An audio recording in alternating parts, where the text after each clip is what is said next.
안녕하십니까. 10월 14일 수요일 새벽입니다. 오늘 함께 나눌 하나님의 말씀은 신명기 5장 1절에서 22절까지 말씀입니다. 제가 봉독하겠습니다. 모세가 온 이스라엘을 불러 모으고 그들에게 말하였다. 이스라엘 자손 여러분, 내가 오늘 당신들에게 말하는 규례와 법도를 귀담아 듣고 그것들을 익히고 지키십시오. 주 우리 하나님은 호렙산에서 우리와 언약을 세우셨습니다.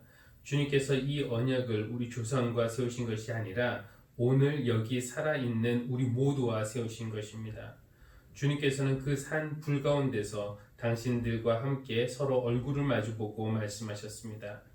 그때에 당신들이 그 불을 무서워하여 산에 올라가지 못하였으므로 내가 주님과 당신들 사이에 서서 주님의 말씀을 당신들에게 전하여 주었습니다. 주님께서 말씀하셨습니다. 나는 너희를 이집트 땅 종살이하던 집에서 이끌어낸 주 너희의 하나님이다. 너희는 내 앞에서 다른 신들을 섬기지 못한다. 너희는 너희가 섬기려고 위로 하늘에 있는 것이나 아래로 땅에 있는 것이나 땅 아래 물속에 있는 어떤 것이든지 그 모양을 본떠서 우상을 만들지 못한다. 너희는 그것들에게 절하거나 그것들을 섬기지 못한다. 나 주 너희의 하나님은 질투하는 하나님이다. 나를 미워하는 사람에게는 그 죄값으로 본인뿐만 아니라 3,4대 자손에까지 벌을 내린다. 그러나 나를 사랑하고 나의 계명을 지키는 사람에게는 수천 대 자손에 이르기까지 한결같은 사랑을 베푼다. 너희는 주 너의 하나님의 이름을 함부로 부르지 못한다. 주는 자기 이름을 함부로 일컫는 사람을 죄 없다 하고 하지 않는다. 너희는 안식일을 거룩하게 지켜라. 이것은 주 너희의 하나님이 너희에게 명한 것이다. 너희는 엿새 동안 모든 일을 힘써 하여라. 그러나 이른 날은 주 너희 하나님의 안식일이니 너희는 어떤 일도 해서는 안 된다. 너나 너의 아들이나 딸이나 너희의 남종이나 여종뿐만 아니라 너희의 소나 나귀나 그 밖의 모든 집짐승이나 너희 집안에 머무는 식객이라도 일을 해서는 안 된다. 너희의 남종이나 여종도 너와 똑같이 쉬게 하여야 한다. 너희는 기억하여라. 너희가 이집트 땅에서 종살이를 하고 있을 때에 주 너희의 하나님이 강한 손과 편 팔로 너희를 거기에서 이끌어내었으므로 주 너희의 하나님이 너에게 안식일을 지키라고 명한다. 너희 부모를 공경하여라. 주 너희 하나님이 명하신 것이다. 그래야 너희는 주 너희의 하나님이 너희에게 준 땅에서 오래 살면서 복을 누린다. 살인하지 못한다. 간음하지 못한다. 도둑질하지 못한다. 이웃을 모함하는 거짓 증언을 하지 못한다. 이웃의 아내를 탐내지 못한다. 이웃의 집이나 밭이나 남종이나 여종이나 소나 나귀나 할 것 없이 너희 이웃의 소유는 어떤 것도 탐내지 못한다. 주님께서는 이 말씀을 구름이 덮인 캄캄한 산 위에 산 불 가운데서 큰 목소리로 당신들 온 총회에 선포하시고 이 말씀에 조금도 보탬이 없이 그대로 두 돌판에 새겨서 나에게 주셨습니다. 아멘. 모세는 하나님께서 시내산에서 백성과 세우신 그 언약에 대해서 우리 조상과 세우신 언약이 아니라 오늘 여기에 살아있는 우리 모두와 세우신 것이라고 그렇게 말을 합니다. 1세대는 더 이상 여기 없지만 그 후손들이 새롭게 언약에 참여함으로써 언약을 통한 하나님의 복을 받게 되고 동시에 언약을 지킬 의무를 지니게 되는 것입니다. 성경은 오래전에 우리가 아닌 다른 사람들에게 기록된 말씀이지만 그 말씀은 지금도 살아있고 또 우리가 이렇게 살아있어서 그 말씀을 지금 이 순간에 대하는 사람들에게 그 말씀은 현재적으로 다가옵니다. 그래서 우리 또한 이 언약에 동참하게 되고 언약을 통해서 주시는 하나님의 선물을 받을 뿐만 아니라 동시에 하나님의 뜻대로 살아야 하는 의무를 지니게 됩니다. 그러면 하나님의 뜻은 무엇인가? 10계명에 잘 요약이 되어 있어요. 그래서 출애굽기 20장에 이미 한번 10계명이 나왔지만 모세는 지금 2세대에게 다시 한번 10계명을 알려주고 있습니다. 시작이 중요한데요. 6절에서는 이렇게 말씀합니다. 나는 너희를 이집트 땅 종살이하던 집에서 이끌어낸 주 너희의 하나님이다. 하나님이 우리를 구원하지 않으셨다면 요구하시지도 않으실 겁니다.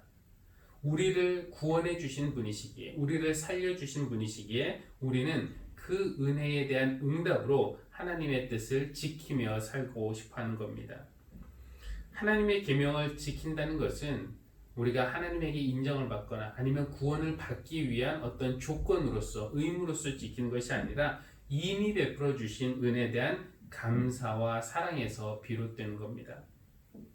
이 10계명을 살펴보면 1계명부터 3계명까지 여러분 잘 아시는 대로 하나님과의 관계에 대한 계명들입니다. 하나님 외에 다른 신을 섬기지 못한다. 어떤 모양으로도 우상을 만들지 못한다. 하나님의 이름을 함부로 부르지 못한다는 것. 이런 것들이 1계명에서 3계명까지고 5계명부터 10계명까지는 이웃과의 관계에 대한 그런 계명들입니다. 중간에 4계명이 안식일 계명인데요. 바로 10계명의 두 부분, 앞의 계명들과 뒤의 계명들을 이어주는 그런 아주 중요한 계명이라고 할 수 있겠습니다. 10계명은 결국 관계에 대한 계명들이라고 할 수 있습니다. 하나님과의 관계, 그 동료 이웃과 인간과의 관계. 우리 인간은 관계적 존재이죠. 홀로 존재할 수는 없습니다. 따라서 우리가 살면서 누구와 어떤 관계를 맺느냐에 따라서 우리 인생의 맛과 색깔과 또 질이 결정된다고 말할 수 있겠습니다. 가장 중요한 관계는 하나님과의 관계입니다. 우리의 존재가 하나님에게 뿌리를 받고 있기 때문입니다. 어떤 관계든지 이상이 생길 때 우리가 돌아가 점검해야 할 것은 나와 하나님과의 관계는 평안한가, 건강한가, 문제는 없는가 입니다. 그 관계가 건강하고 평안하면은 나머지 관계는 저절로 고쳐지지 않겠습니까? 이런 하나님과의 관계를 점검하고 또 회복하고 건강하게 만드는 것이 바로 안식일 계명이라고 말할 수 있겠습니다. 안식일을 우리가 거룩하게 지킨다는 것은 그냥 하루 쉬고 즐긴다는 것이 아니고요. 아니면은 그냥 교회 갔다 온다 이런 것도 아닙니다. 안식일을 거룩하게 지킨다는 것은 내 욕심을 채우기 위해서 혹은 나의 불안을 달래기 위해서 내가 애쓰고 수고하며 경쟁함으로써 희생시킨 관계들, 그 관계들을 회복하라는 계명입니다.